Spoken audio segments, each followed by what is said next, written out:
তোমরা যেটা ক্যালকাটা ইউনিভার্সিটির আন্ডারে 6 সেমিস্টার এমডিসি কোর্স অর্থাৎ পাস কোর্সের ছাত্রছাত্রী আছো এবং তোমাদের রাষ্ট্রবিজ্ঞান সাবজেক্টটা আছে, তোমাদের জন্য আজকের ক্লাসটা খুবই গুরুত্বপূর্ণ।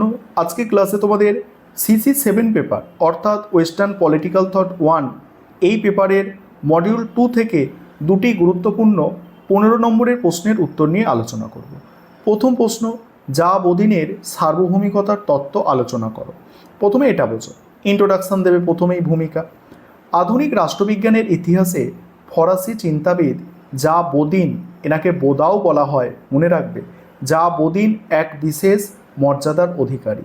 16 শতাব্দীতে ফ্রান্সের চরম রাজনৈতিক অরাজকতা ও ধর্মীয় গৃহযুদ্ধের প্রেক্ষাপটে শান্তি শৃঙ্খলা ফিরিয়ে আনার উদ্দেশ্যে তিনি 1576 সালে তার প্রকাশিত গ্রন্থ 6 বুক অব কমনওয়েলথ রচনা করেন।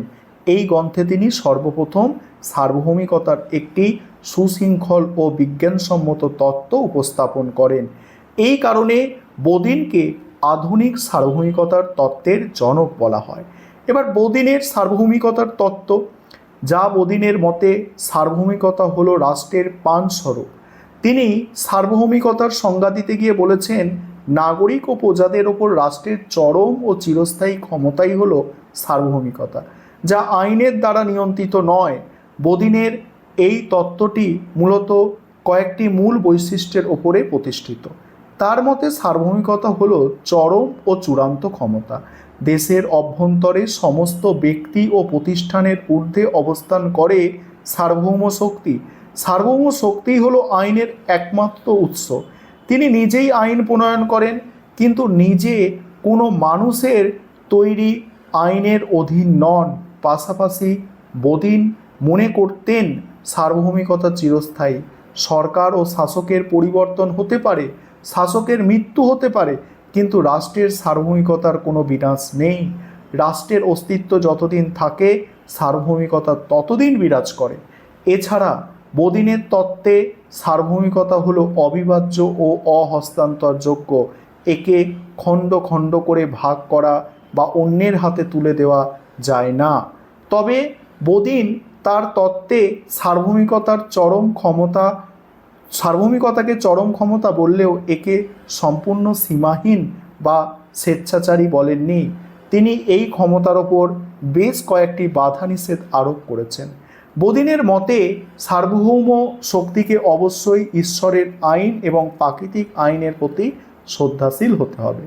এছাড়া ফ্রান্সের কিছু মৌলিক আইন, নাগরিকদের ব্যক্তিগত সম্পত্তির অধিকারকে খর্ব করার কোনো আইনি অধিকার সার্বভৌম শাসকের নেই।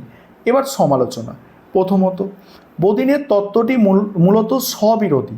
তিনি একদিকে সার্বভৌম শক্তিকে চরম ও মানবসৃষ্ট আইনের ঊর্ধ্বে বলে ঘোষণা করেন, অন্যদিকে এর ওপর ঐশ্বরিক আইন, প্রাকৃতিক আইন, ব্যক্তিগত সম্পত্তির অধিকারের মতো বিধিনিষেধ আরোপ করে সার্বভৌমিকতার চরম রূপকে নিজেই খর্ব করেছেন।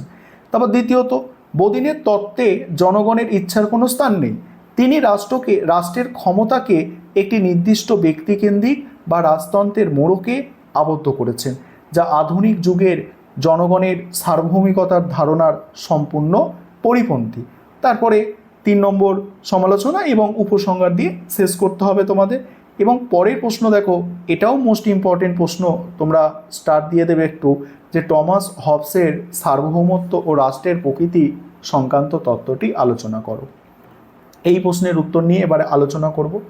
তবে তার আগে যে বিষয়টা তোমাদের বলার আছে, তোমাদের জন্য অনলাইন কোচিং ক্লাস চলছে। তোমরা যদি কেউ পেড ব্যাচে অ্যাডমিশন নিতে ইচ্ছুক থাকো বা আমাদের থেকে PDF নোটস কিনতে চাও, তাহলে তোমরা নিচের দেওয়া নম্বরে যোগাযোগ করতে পারো। এই প্রশ্নের অ্যান্সারটা এবারে বুঝে নাও। আধুনিক রাষ্ট্রচিন্তার ইতিহাসে সপ্তদশ শতাব্দীর প্রখ্যাত ব্রিটিশ দার্শনিক টমাস হবস এক যুগান্তকারী নাম।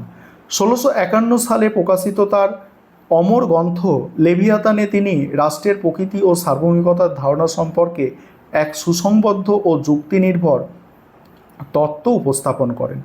তৎকালীন ইংল্যান্ডের রক্তক্ষয়ী গৃহযুদ্ধের প্রেক্ষাপটে শান্তি ও নিরাপত্তা প্রতিষ্ঠার তাগিদে তিনি রাষ্ট্রীয় ক্ষমতার চরম রূপকে সমর্থন করেছিলেন। ঐশ্বরিক অধিকারের তত্ত্বকে সরাসরি প্রত্যাখ্যান করে তিনি সামাজিক চুক্তির মাধ্যমে আধুনিক রাষ্ট্রের ভিত্তি স্থাপন করেন। এবারে টমাস হবসের তত্ত্বের মূল দিকগুলি নিম্নে আলোচনা করা হলো। প্রথম পয়েন্ট হচ্ছে সামাজিক চুক্তি ও রাষ্ট্রের উৎপত্তি। এই পয়েন্টটা বোঝো। এখানে কি বলা হচ্ছে, হবস মনে করেন রাষ্ট্রের সৃষ্টির পূর্বে মানুষ প্রকৃতির রাজ্যে বসবাস করত। সেখানে কোনো আইন বা শাসন ছিল না, ফলে মানুষের জীবন ছিল চরম অরাজক, পাশবিক, স্বার্থপর ও স্বল্পস্থায়ী।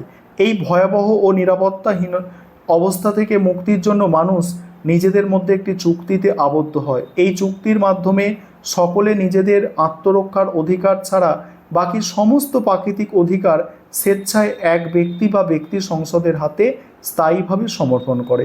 এই চরম ক্ষমতাসম্পন্ন কর্তৃপক্ষই হলো রাষ্ট্র বা লেভিয়াথান। এবারে রাষ্ট্রের সার্বভৌম ক্ষমতার চরম ও চূড়ান্ত রূপ। এখানে কি বলা হচ্ছে, হবসের সার্বভৌমত্বে হবসের রাষ্ট্রতত্ত্বের সার্বভৌম ক্ষমতা হলো চরম, অবাধ, অসীম ও চূড়ান্ত।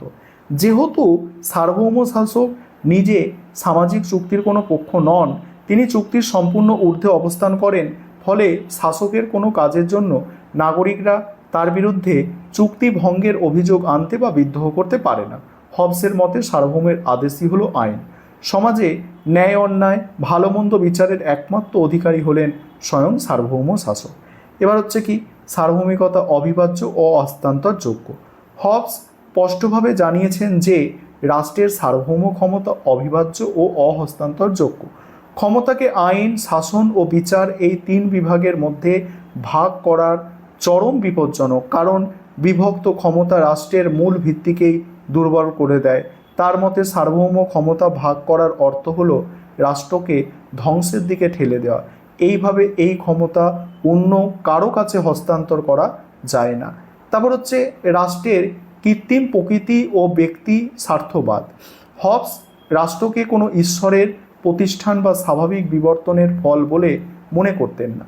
তার মতে রাষ্ট্র হলো মানুষের নিজস্ব প্রয়োজন এবং বুদ্ধির দ্বারা নির্মিত একটি কৃত্রিম যন্ত্র। মানুষের প্রধান লক্ষ্য হলো